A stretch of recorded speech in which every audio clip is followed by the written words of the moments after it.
यहाँ पर हमने तमाम लोगों से बात की, महिलाओं से बात की और पुरुषों से बात की, और यहाँ पर एक चीज़ निकल कर आई है साफ साफ कि तमाम संगठन आज भारत में काम कर रहे हैं, लेकिन जो बौद्ध धर्म है उसके बारे में लोगों को जानकारी नहीं है। और जब जानकारी नहीं है तो भारत को बौद्धमय कैसे बनाएंगे, बहुत बड़ा सवाल है। लेकिन मैं आपको अवगत करा दूँ, इसी कड़ी में जो धम्मपद संघ है वो लगातार पिछले 2 साल से काम कर रहा है और एक प्लानिंग के तहत काम कर रहा है। पूरा कोर्स तैयार किया है, 3 वर्ष का कोर्स तैयार किया है और उसको लोगों तक पहुँचा रहा है और उनको ट्रेन कर रहा है, उनको आचार्य भी बना रहा है। तो साथ ही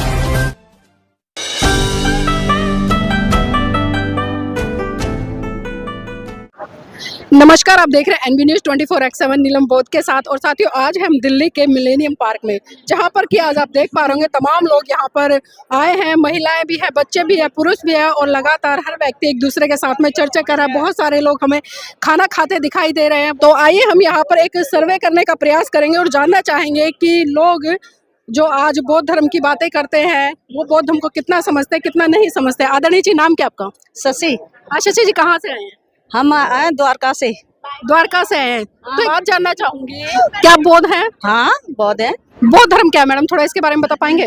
बौद्ध धर्म में ये है कि अपने बौद्ध लोग होते हैं तो अच्छे होता है। बाबा साहब ने हमें बहुत अच्छा किया था, पढ़ाई लिखाई सब कुछ अच्छा करा हमारी से, जिंदगी बना दी बौद्ध भगवान ने, बुल्गु बाबा साहब ने हमारे। इसलिए हमें बौद्ध भगवान, बहुत बाबा साहब हमारे बहुत अच्छे हैं और आगे अच्छे होते चले जाएंगे। सब अच्छे होते चले जाए, धीरे धीरे सब आ जाएंगे बौद्ध भगवान में। पंचशील आती है आपको? नहीं आती। हाँ। भाई जी, नाम क्या है? परशुराम गौतम। परशुराम गौतम जी, कहाँ से आए? रोहिणी सेक्टर 15 से। आप बौद्ध हैं? बौद्ध हैं। बौद्ध धर्म क्या है? बौद्ध धर्म एक जीवन जीने की कला है जो सात्विक गुण संपन्न और समानता और उसका बोध कराता है। जी, पंचशील आती है? जी, पंचशील नहीं आती पूरी तरह। जी, चलिए, क्या नाम है? टीआर कमल। टीआर कमल जी, कहाँ से आए? उस्मानपुर से। उस्मानपुर से। बौद्ध धर्म के बारे में कुछ जानते हैं? हाँ, खूब जानता हूँ। बौद्ध धर्म क्या है, थोड़ा सा ये हमारे दर्शकों को बताएं। अच्छा, बौद्ध धर्म जो सद्धर्म है, बौद्ध धर्म ही सद्धर्म है, सबसे श्रेष्ठ धर्म है। इसमें जाकर के आदमी सारे कष्टों को भूल जाता है, कष्ट आता ही नहीं उनको। जो बौद्ध धर्म को पालन करता है, जो बौद्ध धर्म का पालन करता है, उसके लिए कोई भी किसी भी प्रकार का कष्ट नहीं आता, ना सताता है। वो जो है अपने परिवार को ऐसे ले जाता है, अपने परिवार को आगे बढ़ाता रहता है, उन्नति के पथ पर ले जाता है, क्योंकि उसमें किसी भी प्रकार का विकार नहीं होता, विकार रहित होता है ये बौद्ध धर्म। इसलिए तो ये बात तो हिंदू लोग भी कहते हैं कि भाई हिंदू धर्म बहुत अच्छा है और उसमें किसी तरह का भेदभाव नहीं होता। भेदभाव ही तो नहीं होता, लेकिन उसमें जो दारू पीना, बलि चढ़ाना, ये कुरीतियां नहीं है। ये बलि देना और जो दारू पीना, इनके देवताओं पे, हिंदू धर्म में तो देवताओं पे भी दारू चढ़ाई जाती है और इनके देवताओं पे बलि चढ़ाई जाती है।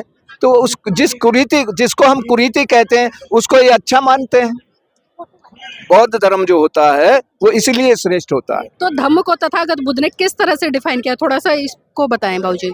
उन्होंने, देखिए, सबसे पहला है हमारा बुद्धं शरणं गच्छामि, बुद्ध की शरण में जाता हूँ। बुद्ध एक विचारधारा है, एक श्रेष्ठ विचारधारा है।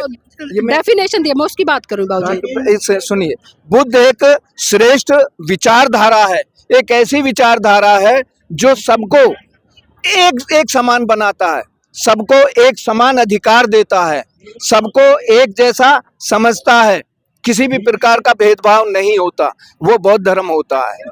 चलिए, और भी लोग हैं। आपका नाम क्या है? मेरा नाम सिम्मी। सिम्मी जी, क्या करते हैं? मैं अभी स्टडी करती हूँ। अच्छा, स्टडी कर रहे हो। तो जानना चाहूंगी कहाँ से आए हैं? हम उस्मानपुर से आए। उस्मानपुर से आए हैं। तो बौद्ध धर्म के बारे में कुछ जानते हैं? हाँ जी। बौद्ध धर्म के बारे में कुछ जानते हैं? हाँ जी, बौद्ध धर्म के बारे में जानते हैं। थोड़ा हमारे दर्शकों को बताएं कि बौद्ध धर्म है क्या। बौद्ध धर्म एक सच्चा धर्म है। इसमें इंसान आता है, अपने सब दुखों को भूल जाता है, अपने सब कष्टों को भूल जाता है। ये बहुत अच्छा धर्म है जी। वंदना आती है? वंदना आती है आपको? मुझे थोड़ी बहुत आती है। थोड़ी बहुत आती है, पूरी नहीं आती जी। किसी संगठन से जुड़े हुए हो? मैं बौद्ध धर्म के संगठन से जुड़ी हुई हूँ। नाम क्या है उस संगठन का? यही है, बौद्ध संगठन है। ये बौद्ध संगठन है, भारतीय बौद्ध महासभा है। तो बौद्ध महासभा से। अच्छा, भारतीय बौद्ध महासभा से जुड़े। तो भारतीय बौद्ध महासभा किस तरह से ट्रेनिंग देती है? भारतीय बौद्ध सभा सभी को मिलजुल के सिखाती है और सभी को अपना मानती है वो। जी, चलिए, ठीक है, जितना जिसको जानकारी है अपने अनुसार से बता रहे हैं। भाई जी, नाम क्या है? धर्मवीर नाम है मेरा। कहाँ से आए? उत्तम नगर से। उत्तम नगर से। धर्मवीर जी, जानना चाहूंगी क्या आप बौद्ध है? नहीं बहुत तो नहीं है, लेकिन फॉलो करते हैं बौद्ध धर्म को। मतलब हो नहीं लेकिन फॉलो करते हो, तो किस तरह से फॉलो करते हैं? ये है कि हम मतलब ज़्यादा जो अंधविश्वास होते हैं, जो कर्म कांड होते हैं, उनसे दूर रहने की कोशिश करते हैं, अपने मतलब सादा सिंपल जीवन जीने की कोशिश करते हैं। कर्म कांड किसे कह रहे हैं आप, थोड़ा सा इसको बताएं। कर्म कांड जैसे कि अननेसेसरी मतलब ज़्यादा से ज़्यादा पूजा पाठ करना, ज़्यादा मतलब ये मतलब किसी चीज़ को करने से ही हमारा काम सफल हो जाएगा, किसी चीज़ को करने से, किसी मंदिर पे जाने से हमारी ये मुराद पूरी हो जाएगी, उस तरीके के कर्म कांड, या ज़्यादा सारे दिन भक्ति में या पूजा करने से या व्रत रखने से मेरे कोई काम सफल हो जाएंगे, उस तरह के कर्म कांडों को हम थोड़ा सा अवॉइड करते हैं और अपने मतलब कर्म पर बिलीव करते हैं। कर्म पर बिलीव करते हो और भगवान बुद्ध को भी मानते हो, तो ये भी जानना चाहूंगी, वंदना आती है आपको? हाँ, बनना आती है। आती है? हाँ। पूरी आती है? हाँ, पूरी आती है, मतलब पंचशील तक आती है। जी, पंचशील तक आती है। तो देखिए यहाँ पर कुछ लोग ऐसे भी हैं जो बुद्धिज्म को सिर्फ फॉलो करते हैं लेकिन अभी बौद्ध नहीं है, लेकिन फिर भी जिस तरह से उन्होंने बताया है कि पंचशील आती है, तो ये भी एक अच्छी बात है। यहाँ पर मेरे साथ में बाबूजी हैं। बाबूजी, नाम क्या है? मेरा नाम सोनवीर सिंह, कहाँ से हैं बाबूजी? नकुल गली विश्वास नगर से। जी बाबूजी, जानना चाहती हूँ, बौद्ध हैं आप? हैं? बौद्ध हैं या हिंदू हैं? बौद्ध है। बौद्ध हैं। बौद्ध धर्म क्या है? बौद्ध धर्म साइंटिफिक धर्म है, वैज्ञानिक धर्म है, टेक्नोलॉजी धर्म है, बुद्ध का बताया हुआ मार्ग है। जी, पंचशील आती है बाबूजी? हैं? पंचशील आती है आपको? पंचशील आती है। आती है। किसी संगठन से जुड़े हुए हैं या? भारतीय बौद्ध माता के सचिव है विश्वास नगर के। भारतीय बौद्ध माता के सचिव है। जी, बहुत बढ़िया बाबूजी, बहुत अच्छी बात है।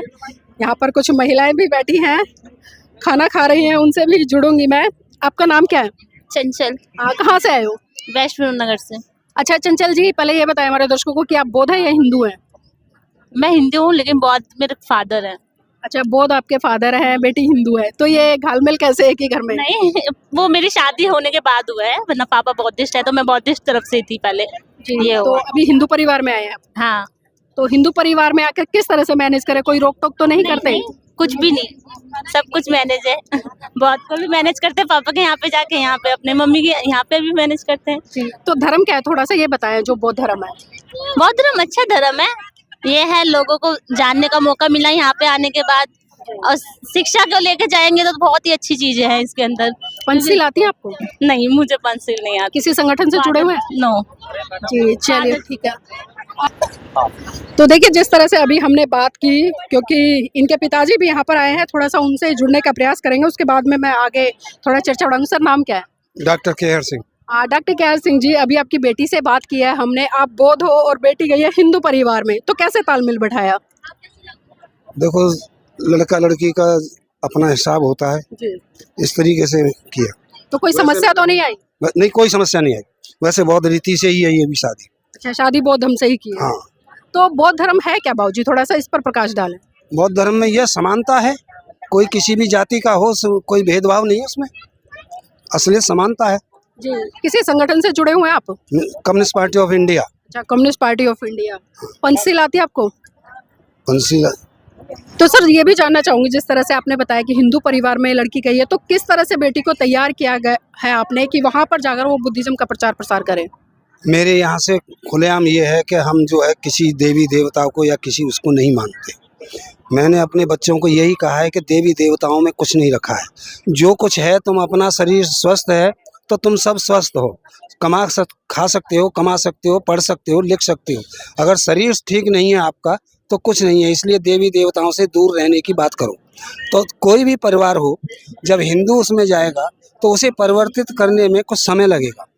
जैसे अभी अब ये लड़की यहाँ आई है बौद्ध मिलन मेला में, उसके साथ उसका घरवाला भी आया है, उसका एक लड़के का दोस्त भी आया है, उसकी घरवाली भी आई है, तो कुछ यहाँ से भी वो लेकर के ही जाएंगे, ऐसा तो नहीं है कि जो न लेके जाएं। सर, भारत को बौद्धमय कैसे बनाएंगे, या किस तरह से सोचते हैं कि हम अपनी बेटियों को हिंदू में दे दे, तो कैसे लगता है कि भारत बौद्धमय हो पाएगा? नहीं होगा, क्यों नहीं होगा। जब हमारी बेटियां इधर से जाएंगी बौद्धमय बन करके, तो उस परिवार को बदलने की कोशिश बहुत करेंगे। जी, मैं ये सवाल इसलिए कर रही हूँ क्योंकि ज्यादातर हम देखते हैं जो बौद्ध परिवार की लड़कियां हिंदू परिवार में जाते हैं, तो कहीं ना कहीं उन्हीं में रच बस जाती है और उन्हीं की परंपराओं को फॉलो करने लगती है। देखिए, जब तक सांस जिंदा रहती है तब तक थोड़ा थोड़ा मानना पड़ता है, लेकिन फिर भी कमी करती चली जाती हैं, बहुत सी चीज़ें छोड़ देती हैं। अब हमारी इस लड़की ने बहुत चीज़ें छोड़ दी हैं उसमें, जो हिंदू परंपरा की है। जी, चलिए ठीक है बाबूजी, बहुत बहुत धन्यवाद हमारे साथ जुड़ने के लिए। और देखिए यहाँ पर हमने काफ़ी लोगों से बात किया, जानने का प्रयास किया है कि आज जो यहाँ पर बौद्ध परिवार मिलन समारोह हो रहा है तो कहाँ से आए हैं, कैसे आए हैं, क्या करते हैं। अगर बौद्धिस्ट है तो पंसिल को जानते हैं, धम्म को जानते हैं, और जानते हैं तो कितना समझते हैं। तो साथ ही यहाँ पर हमने तमाम लोगों से बात की, महिलाओं से बात की और पुरुषों से बात की। और यहाँ पर एक चीज़ निकल कर आई है साफ साफ कि तमाम संगठन आज भारत में काम कर रहे हैं, लेकिन जो बौद्ध धर्म है उसके बारे में लोगों को जानकारी नहीं है। और जब जानकारी नहीं है तो भारत को बौद्धमय कैसे बनाएंगे, ये बहुत बड़ा सवाल है। लेकिन मैं आपको अवगत करा दूँ, इसी कड़ी में जो धम्मपद संघ है वो लगातार पिछले 2 साल से काम कर रहा है और एक प्लानिंग के तहत काम कर रहा है। पूरा कोर्स तैयार किया है, 3 वर्ष का कोर्स तैयार किया है और उसको लोगों तक पहुंचा रहा है और उनको ट्रेन कर रहा है, उनको आचार्य भी बना रहा है। तो साथ ही जब तक हमारे पास में कोई प्लानिंग नहीं होगी, रूपरेखा नहीं होगी, कोई सब कोर्स नहीं होगा, तब तक कभी भी हम भारत को बौद्धमय नहीं बना पाएंगे। तो मैं यही चाहूँगी कि आप इस वीडियो को लाइक करें, शेयर करें और कमेंट के माध्यम से बताएं कि ये महत्वपूर्ण चर्चा आपको कैसी लगी।